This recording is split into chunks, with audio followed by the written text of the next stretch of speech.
Welcome to SportsLink Live inside the Unified Media Lab, presented by Stoops. Joining us today, head coach of the Ball State Track and Field, Brian Etelman, and sophomore high jumper, Regan Lewis. Guys, season just started a week ago. First opener of the day, the Mastodon opener. How'd it go? I personally couldn't have been any more happy, I thought. When you consider that we're in December and really our goal is to be ready indoors in the third week of February and then again in May and June, you kind of look at what some of the results were in December, you got to be pretty excited about where we were. So it was awesome. We always talk about making sure the bus ride home is fun, and it was a fun bus ride home. So she would probably agree, I think, maybe, I don't know. Regan, your first meet in a long time. I know you had the whole off season. What were you feeling going into that meet? I actually felt really prepared for the meet. In practice, we just felt like everything was going really well, and my coach wanted me to jump a certain height, and I really felt like I could do it, and I actually delivered, so I was pretty happy with it. You made a huge jump from the end of your freshman year to your sophomore year, 1.68 meters, going to 1.75. Coach, is that a normal jump for someone going from their freshman to sophomore year? It depends on how you look at it. I mean, I think she's probably been capable of that for a while, and we start looking at where she competed on Saturday and maybe what things are going to look like moving forward. And I think that was probably more indicative of what her actual potential is. So, yeah, and you always want to see progression year to year, but to come out firing out of the gates like that on the first meet of the year is pretty good. So I know we're excited. I think with her, we just kind of let her do her thing, and she ends up doing a pretty good job. So I don't have any complaints so far. Coach, before the first meet, you tweeted out new season, new goals. What are some of those goals? Yeah, last year, if you kind of look at the long-term plan for our program, I've never really shied away from talking about us having to get a lot better. I always say I don't use the word building and rebuilding, but the fact of the matter is that we are. So really, we just did the best with what we had last year. And I think there was a lot of adjustments from coach to athlete, from coach to coach, athlete to athlete. The culture and how we did things was very, very different. So we just need to be significantly better. I'm not really interested in taking the 5-year, we'll get a little bit better here and there. I know immediately speaking, we should win conference championships individually. We have kids that can do that. We want to, at bare minimum, double our point total from the conference meet last year, which I think puts us into the conversation of being mid-pack, which if you give consideration to where we were 5, 6, 7 years ago and leading up to that, would be a pretty dang big step forward for us. So yeah, we want to score more points. We want to jump higher, run faster, throw further, anything you could think of. And the cool thing, it's all measurable for us. I don't have to sit here and explain how we were good on offense but not on defense, or we're working on this scheme. We're either doing well or we're not. It's very, very obvious. And all those goals, if you look at Saturday, I feel pretty good about us being able to take care of it. So. In that Mastodon opener, you had 3 automatic MAC qualifiers, Regan being one of those. How does it feel to get that out of the way early? It feels good, I guess. I didn't know that even happened until after the meet, and I read the article. But I mean, it's nice to know that I'm definitely going to be there, so I don't have to worry about that the rest of the season. Regan, you're a nursing major here at Ball State, one of the most time-demanding majors at Ball State University. How do you balance, being a Division I athlete and doing all your coursework? I don't know. I go to practice. I always have classes in the morning, so that's the first half of my day, and then after that, I just go home and do my homework and stuff. So basically, I just have school and track to deal with. Not really do anything else. What kind of outside activities? You mentioned you enjoy being outdoors and hiking. Do you get to do that much while you're here at Ball State? Not really during season, no. I mean, over our fall break, I got to go to the Great Smoky Mountains, and I went backpacking for a couple of days, but other than that, no, I don't really get to. How was that experience? It was really great. I don't know. I just the first time I actually went backpacking, so it was really cool, and I learned a lot on that trip. So, Coach, you ran at Georgia. You've been all over the country. You mentioned Hawaii, California. Why did you decide to get into coaching? And some days I ask myself that when I wake up in the morning. No, I'm kidding. For me personally, I have to be passionate about what I do, and when I wake up, I've got to have goals, and I have to have things that need to be accomplished, and I want to be able to change people's lives. So you start talking about trying to find something that satisfies all that within that framework, and for me, I've always been really fired up about track, and I kind of think about what my life has been to this point, and I've been afforded a lot of opportunities because of the sport. So I think for me it kind of works in a few different ways. I'm able to help people like Regan make a difference in their life and achieve her goals academically and athletically, and see people develop as human beings. I also get to satisfy my competitive fire, which is out of control at times, but I think it's a good thing. And I kind of look at it like I'm serving all of the coaches that helped me get here, and the sport give me the opportunities that I have. So I'm probably way more in debt to the sport at this point than it owes me. I'm in it because I love it, I'm passionate about it, and I got a debt to pay off. So you're an assistant coach before this at fellow MAC school, Miami. Before that, Central Missouri. You come to Ball State, your first head coaching job. How does your style or philosophy have to change, going from teaching sprinters and hurdlers to now coaching the entire team? I've been really fortunate to have a lot of really high caliber mentors at all different levels in the NCAA.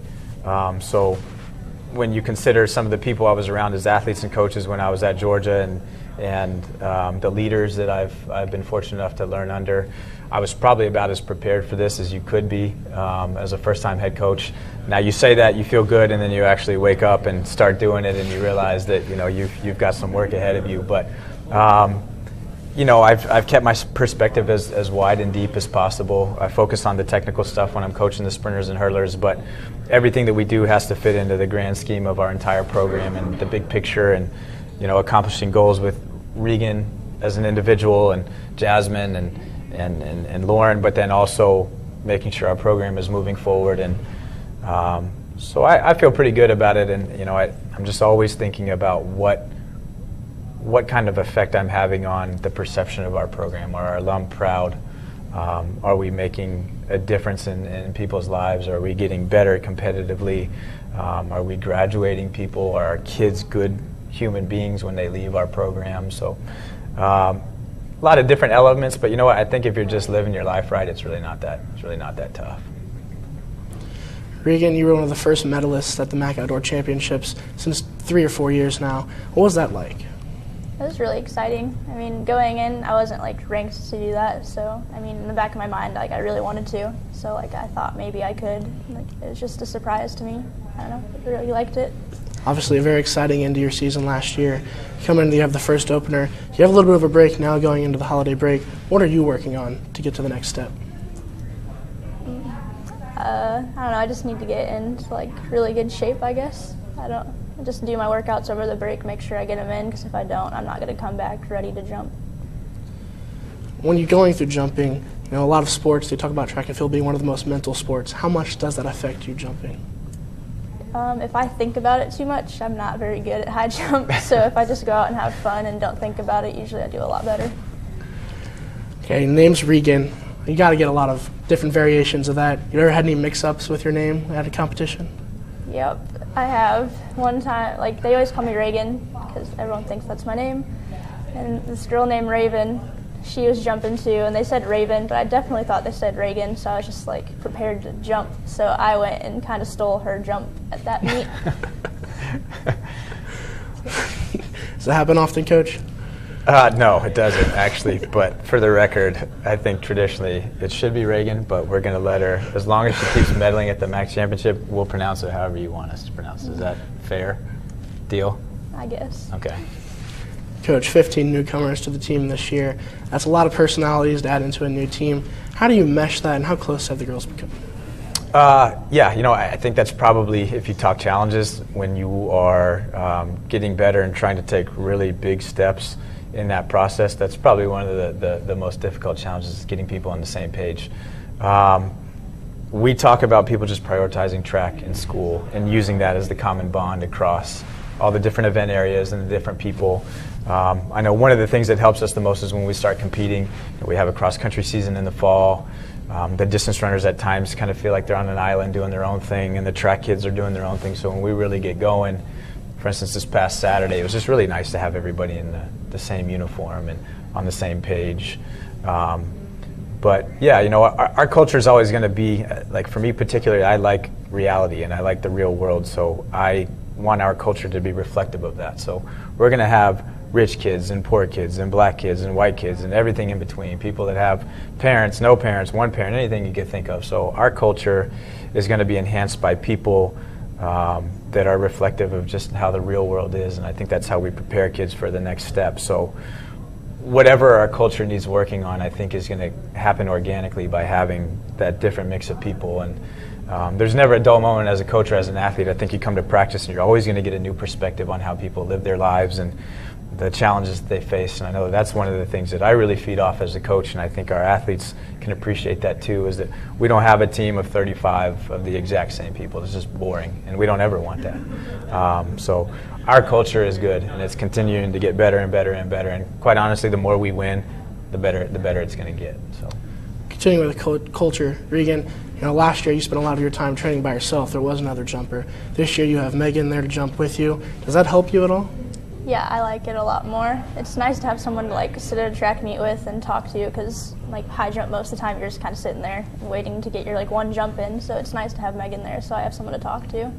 One of the few sports you have a really long wait period no matter what your event is. How do you spend that as a team? I spend it watching other people warm up and do their event, so I cheer everyone on because I'm usually done right away. So then I just watch everybody and cheer on the team and hang out with everyone. Indoor season, outdoor season, one of the few sports, you have to kind of a little bit different. How do you have to train differently when you're jumping indoor and when you're jumping outdoor? I don't think I train any differently, but I like indoor more because there's no wind inside.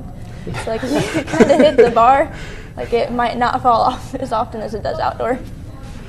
Coach, do your sprinters or hurdlers have to train any different going from indoor to outdoor? I can tell you we like the warm way better. And being from Georgia, I would prefer to be outside when it's warm. But indoors is nice, I think, just because of the temperature. But, competition's competition. I think, we certainly have some short hurdlers that would prefer to go over 10 hurdles as opposed to 5 because it's a longer race. It's better for them. You have to kind of cater your skill set a little bit to what the different events may be inside. But, the one commonality in all of it is we're trying to win, period.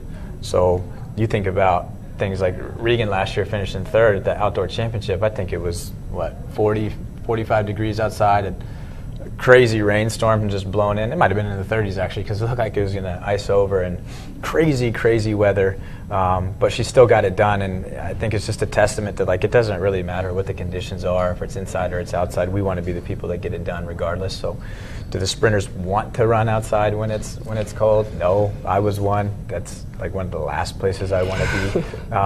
But one of the best places I want to be is across the finish line before everybody else, and I know that our kids feel that way. So it doesn't really matter where we do it as long as we get the job done.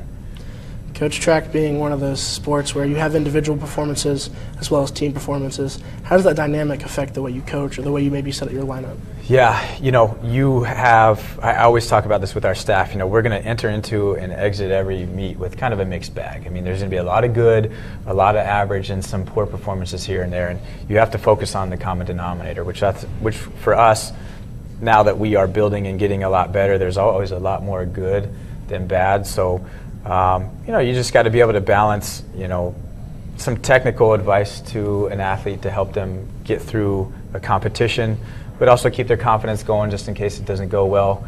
You address the team. You always want to focus on the good and making sure that people have a positive final thought on how the competition went. But you just see everything. So I think for me, I'm a pretty emotional, passionate person at sometimes. So I've got to really check myself and make sure that I am not getting too high or too low, because I do believe that everybody around me, athletes and staff included, are going to feed off my energy. So I don't want to be screaming, going nuts. I don't want to be, kicking rocks and hanging out in the corner all by myself. So I just try to keep it as nice and even keel as possible, which is pretty big challenge for me. But it's just kind of makes you a better person, I think. The joke always is, running long distances is usually a punishment for some other sports. How does that dynamic, kind of something that a challenge that you have in maybe track and field, especially long distance, that other sports don't really have? Yeah, you have to embrace the mundane, and there's a lot of monotony in what we do. It doesn't matter. There's only so many times you can take a full approach jump in practice and it be that much different than a meet, or running 10,000 meters or 100 meters. I mean, it's a lot of the same stuff, and it's incredibly repetitive. I think the way you handle it is honestly a really high caliber track athlete isn't going to be attracted to our sport if they're not able to process that stuff. I think everybody's a little different. I think Regan does a really good job of just kind of going with the flow and not over processing things and doing a really good job of staying focused. But then, there's distance runners that they're running for 33 minutes at a time, and they can be mentally engaged with every single step. So it is a challenge for sure, but you have to be obsessed with the mundane, and you have to take a lot of individual accountability upon yourself. You can't pass the ball to a teammate. You can't, ask to be taken out in the middle of the gym. You can't do it. So you're either on or you're off, and we talk about keeping that switch on as much as we can. So. Regan, what are your goals going on the rest of this year? You have this holiday break. When you come back, you're in full force.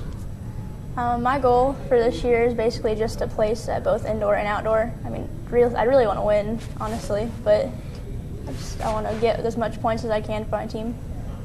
Is there competitiveness between you and Megan, trying to push each other?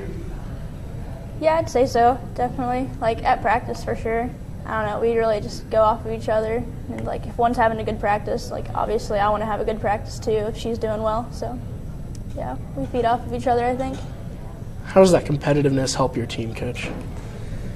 You have to have it, I think.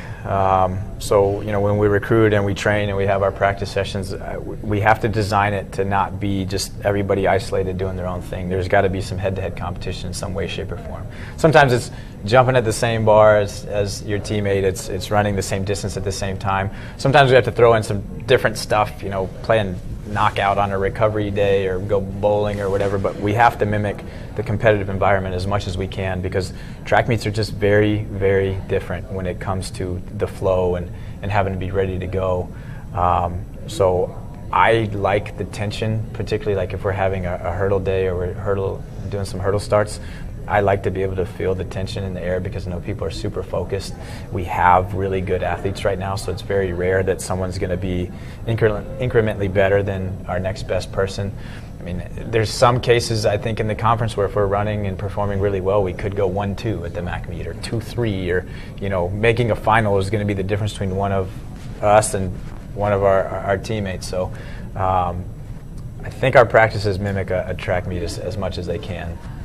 Given all the different points of context, but I'm a competitive guy, so you don't come to our practice hey, this looks fun, and we're trying to get after it. We want to be the best. It's going to take some time, but to be the best, I really think that you have to perceive yourself that way, and we use the practice environment to cultivate that. So. After the holiday break, the competitions, they start coming in full force, Kentucky Invitational being one of those. What are you looking for through your team coming in right after this holiday break to get started? We talk a lot about competitive rhythm, so that's kind of how we build our schedules. We come back off the break and we're going to duel Western Michigan, and I think on paper it may look like a lower key meet, but their coach, much like myself, is incredibly competitive, so we're going to go really hard at each other, whether we're ready or not. And then we're going to go to Kentucky, and I think it's just a really good opportunity for people to see a higher level of competition. Like me particularly, I'm kind of selfish. All my indoor PRs come off that track, so I know that it can be done at a very high level there. And I want people to be exposed to the SEC or the Big Ten or whoever else is there. I think if we're really doing our jobs when things are rolling, we've got to be competitive at that level anyway. So we kind of use Kentucky to kick off moving into the rhythm of our championship season as we get into February. Regan Lewis and Coach Brian Etelman joining us on SportsLink Live, presented by Stoops. We'll be back again next week on SportsLink Live.